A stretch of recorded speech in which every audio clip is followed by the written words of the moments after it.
Over 4 years into his term, President Rodrigo Roa Duterte remains committed to his promise of providing a comfortable life for all Filipinos.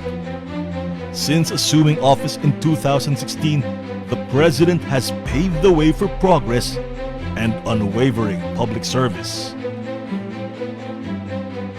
Amidst the challenges brought about by the COVID-19 pandemic, the Duterte administration has stayed resilient, fighting the virus head-on.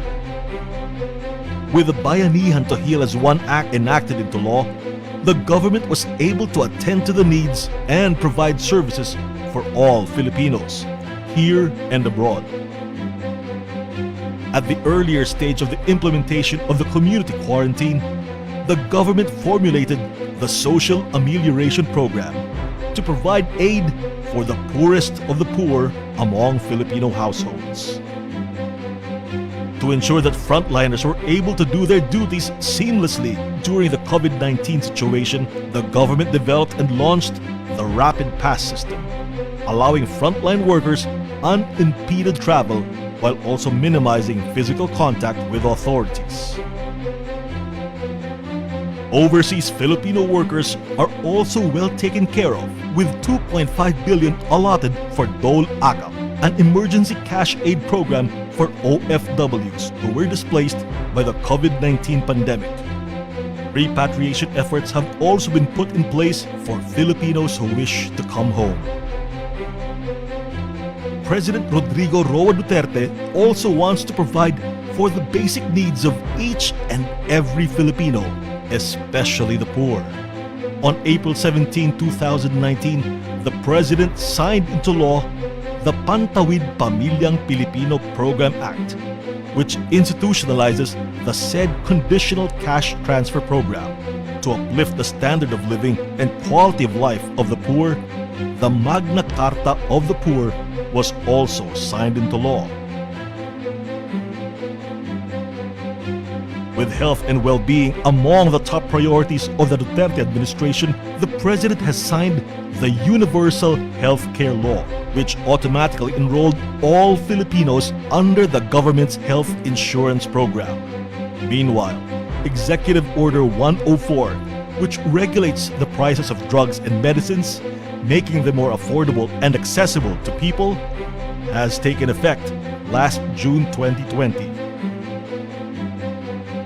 Last December 2019, President Rodrigo Duterte signed the Malasakit Center Law, which establishes Malasakit centers in all Department of Health hospitals nationwide.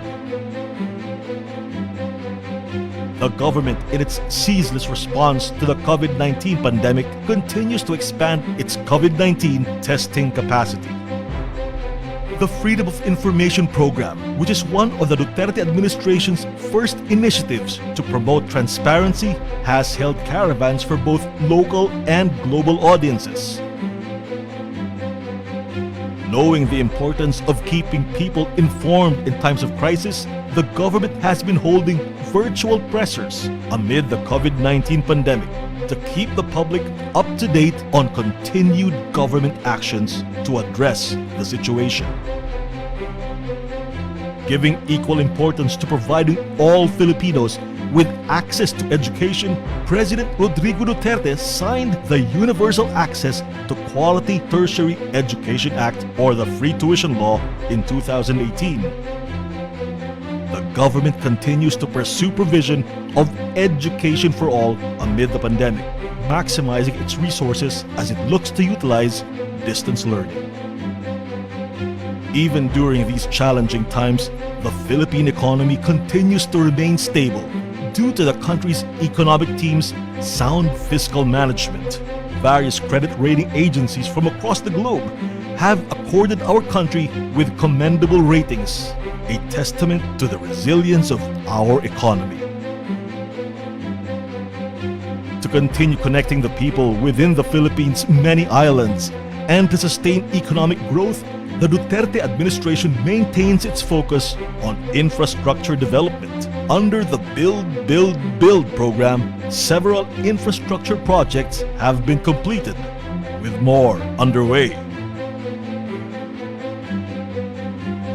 As part of its COVID-19 response, the government, in cooperation with the private sector, has constructed quarantine facilities and testing centers.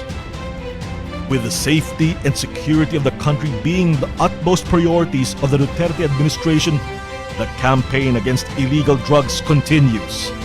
The anti-terrorism bill was also recently signed into law, allowing the government to effectively curb terrorism and protect its citizens from terrorists and violent extremists. The Philippines continues to adhere to its friends to all, enemies to none foreign policy. Amid the COVID-19 pandemic, President Rodrigo Duterte participated in several ASEAN virtual conventions and further strengthened relations with other countries. The chief executive is also working closely with ASEAN member states in addition to other countries to address the COVID-19 pandemic and its effects.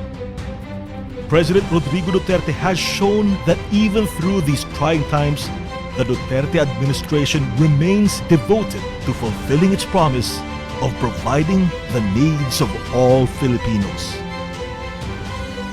Expect intensified efforts from the government to continue to work and deliver true and lasting change that will echo for generations to come. This is the mark of change. Ito ang tatak ng pagbabago.